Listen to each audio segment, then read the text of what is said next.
I can't believe it, but we just got even more insane MCU news, rumors, updates, and leaks that you gotta hear to believe. Which includes confirmations that Black Panther 3 and Doctor Strange 3 are both happening with some story details, Cyclops and Jean Grey being main focuses of the MCU X-Men reboot film, as well as who the MCU wants in their initial X-Men team. Some crazy details about another potential villain in Spider-Man Brand New Day, but it might not be in the way that you think. All of that and so much more. And y'all know me, if they give me a little bit of crumbs, I'm gonna give y'all a 5-star meal. But either way, me and you know what we gotta do. We gotta talk about it.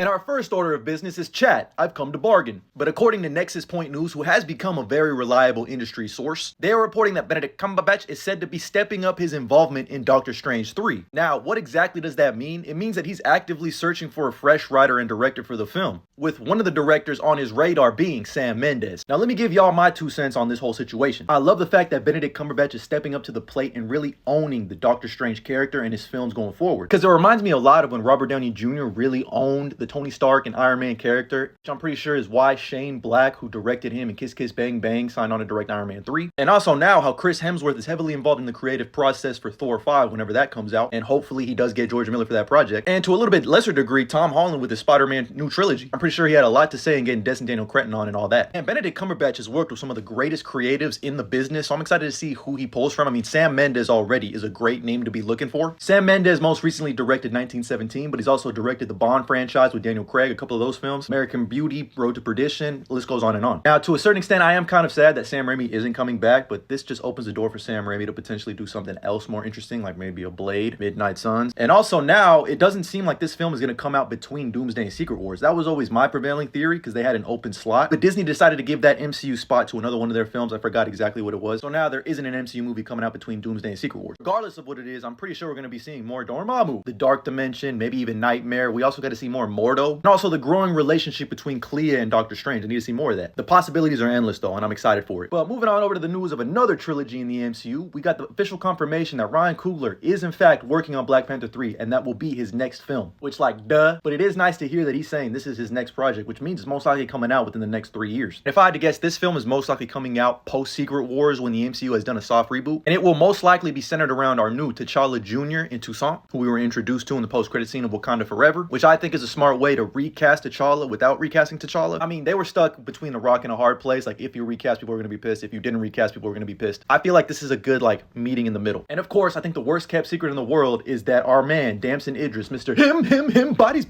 is most likely going to be playing our grown-up version of T'Challa Jr. and ultimately our new Black Panther. And it's perfect down to every little detail. But don't forget that Ryan Coogler and Denzel himself have already confirmed that Denzel will be in Black Panther 3 some way, somehow. When during an interview, Denzel revealed that Ryan Coogler is currently writing a role specifically for Denzel. And I'm really hoping and praying that he plays a Chebe, just to keep Denzel in his older villain arc. I'm loving it. I'll go into more detail into Black Panther 3 and what I think the story could be about, because I've been saying it's going to be a Chebe from a long time. But all I know is he's going to say, oh, you motherfuckers, you think you can do this to me? I run shit here. Y'all just live here. I'll have you motherfuckers playing basketball in Talokan Bay. And can we also finally introduce one of the greatest comic couples of all time with Aurora Monroe and T'Challa? Now that we know the MCU is going to have a soft reboot after Secret Wars and the X-Men are going to take a big focus, there's no better time to introduce this relationship than in this movie. As for who should play Aurora Monroe, give me Jamie Lawson. I mean, Aurora Monroe is one of the most beautiful characters in comics history, and Jamie Lawson fits the description. And shout out to this artist who gave us a little glimpse of what Jamie Lawson could look like as Storm, and it's perfect. And while we're on the subject of the X-Men, the next bit of news comes to us from Alex Perez at A Cosmic Circus during his part 2 of his November Q&A, where he revealed that both Jean Grey and Cyclops will reportedly serve as co-leaders of the X-Men in the next saga of the MCU, which is most likely the Mutant Saga. But apparently they're also looking at Rogue,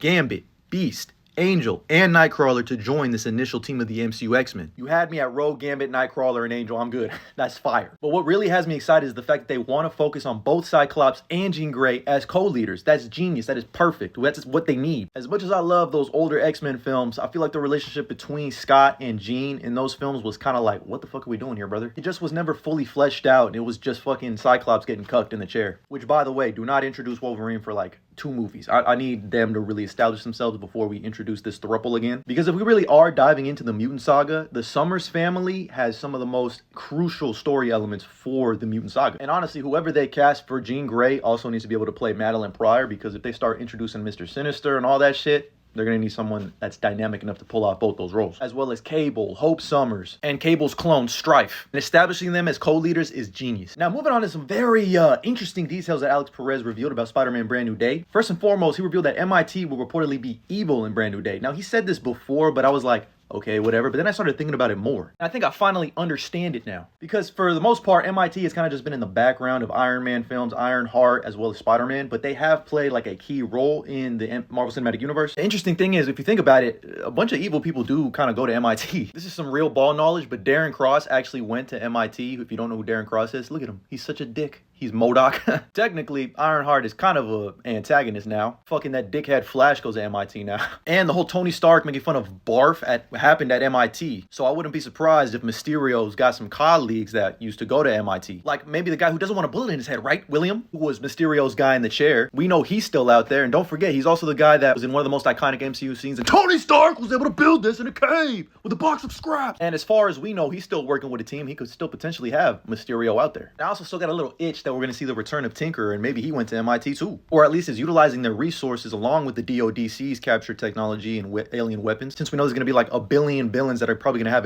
enhanced technology and weaponry, makes a whole lot of sense for him to return. And this also makes sense why both Ned, who we actually got a photo of on the set of Brand New Day wearing an MIT shirt, and MJ, who actually has red hair a little bit, are both going to MIT, which is where they wanted to get into in No Way Home. And we've been getting some rumors that they could be in danger, and that would also make sense why MJ plays a role in the film, but not like a big one. But I'm telling y'all, this MIT thing, it's got something to do with Mysterio. I just feel it in my nuts. Moving on to something else that I thought was really interesting that Alex Perez brought up. He was asked if we could see the MCU versions of both Norman Osborn and Otto Octavius. And he said definitely we can see new versions of these characters, but they're obviously going to be drastically different. And honestly, they need to be, because are you kidding me? How is anyone going to replace Alfred Molina and Willem Dafoe's portrayals? They're just too iconic. Well, Alex Perez said to look at your Friendly Neighborhood Spider-Man as an example. They're probably going to do something similar to this in the MCU, but obviously different since this is set in a different universe. And honestly, this is the perfect way to reintroduce these characters in the MCU by making them drastically different than their other live action appearances. You make Norman Osborn strictly Norman for a majority of his appearances in the MCU. Maybe a mentor to Peter, but I feel like that ship has kind of sailed. And then eventually we get him to turn into Green Goblin like later down the line. And then obviously just have Otto Octavius be that jealous, narcissistic, it should have been me, just a straight up hater to Spider-Man that he is from the damn books. And also introduce some friction between Norman and Otto Octavius like